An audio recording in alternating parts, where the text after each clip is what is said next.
कह रही थी कि तुम्हारी माँ को मैं बहुत पहले से जानती हूँ। मोहल्ले में तो एक ही जहरा थी जो अब यहाँ नहीं रहती।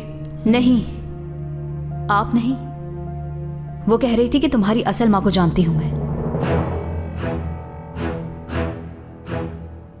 तुम्हारी असली माँ? हाँ बिल्कुल, मेरी असल माँ। वो कह रही थी कि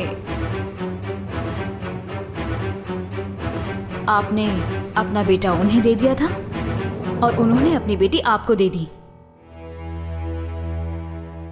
क्या सच है ये? नहीं सबा। मैंने कहा कि सच है ये। सबा, तुम मेरी ही बेटी हो मेरी जान। मैंने कुछ पूछा है आपसे? क्या आप मुझे किसी और से लाई थी? आखिर कौन है सबा की माँ? जानान से पूछना चाहिए मुझे।